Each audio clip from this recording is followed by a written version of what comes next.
Jeremy, how are you? I'm great, Eric. How you doing, man? I'm well, thank you so much. I Good. appreciate you taking the time to talk to me today. We're talking about the film Gunslingers. Yes. It's going to be coming out April 11th, written and directed by Brian Skiba, and you play Robert Keller, who has become the unwitting antagonist of this film. They say, when you play a villain, you never want to see yourself as the villain. And I Right. know Robert has been pushed into a situation that's very uncomfortable for him. Tell me about approaching this villainous role. Well, first off, Eric, I appreciate you understand where I'm coming from. Because you're exactly right.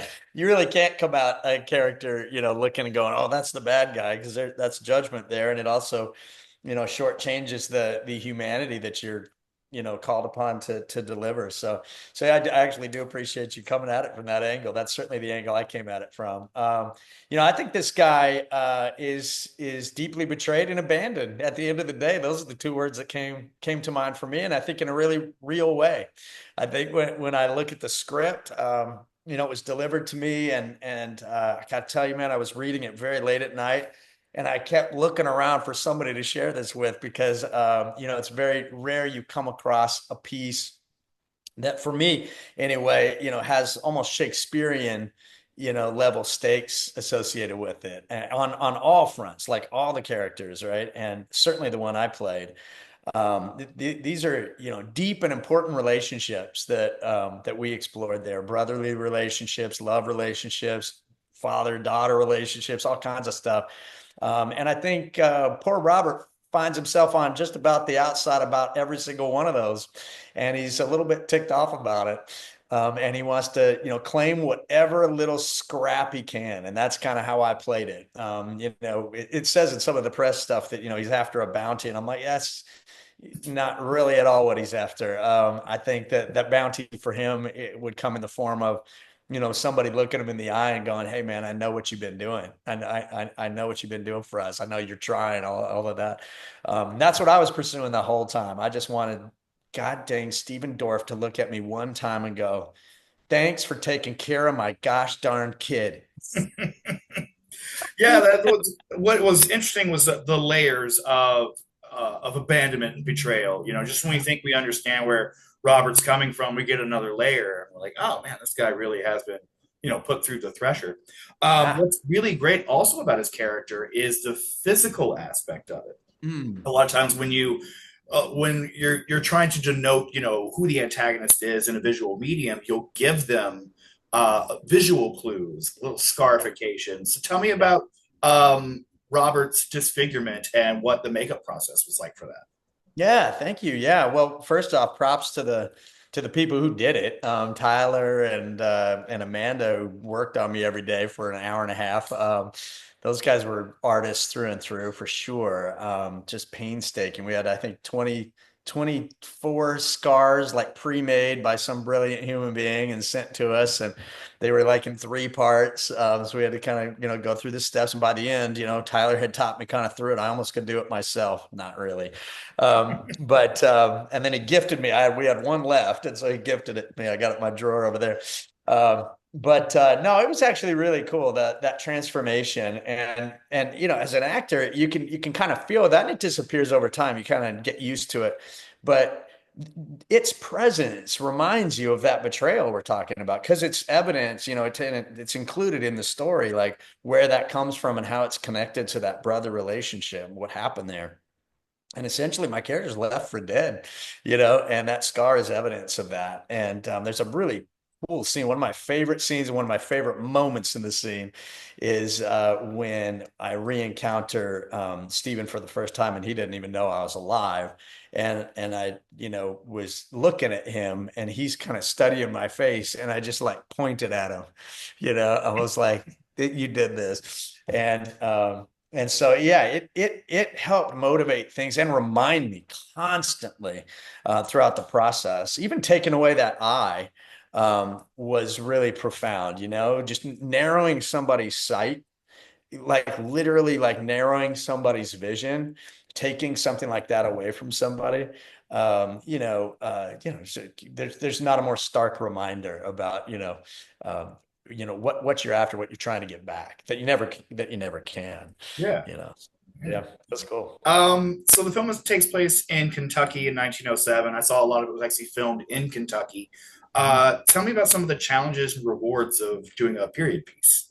Oh man, well, it was a total bucket list fun ride for me. I got to tell you, there's some like personal things too in there because I had a grandfather and a great grandfather who were like horsemen on the Front Range of Colorado, and my great grandfather trained all the police horses in Denver, and grew up looking at pictures of these guys, man. And that hat that I have in the movie, I actually asked Brian if I could wear that because I knew my character was from the city, at least last stop, right? For a significant amount of time, he, came up in the city.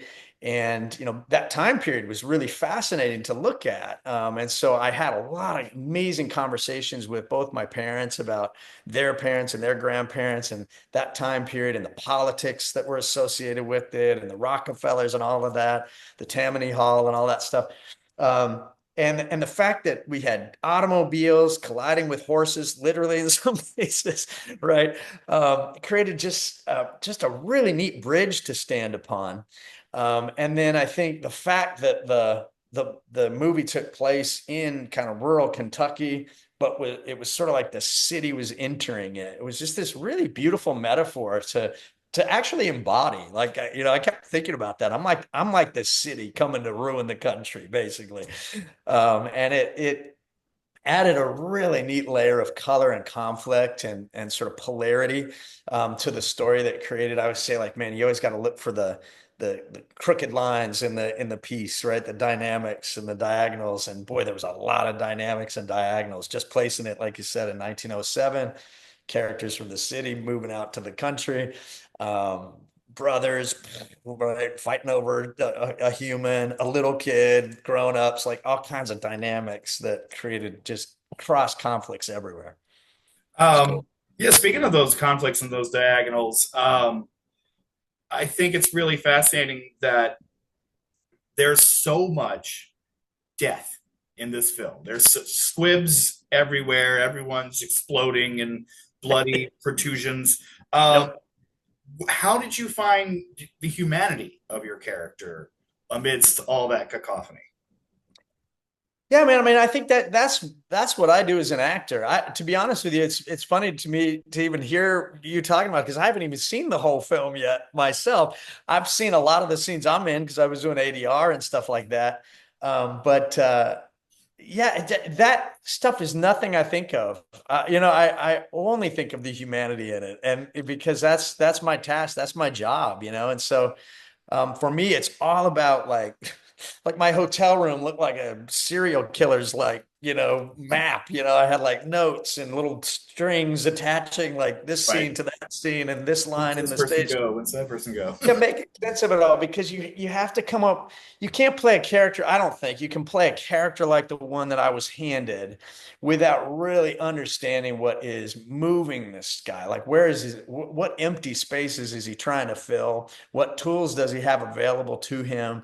And I think if you keep that in top of mind in every scene, I always say this to acting students. I'm like, the very first question you ask in any scene is where is the love? Where's the love in the scene?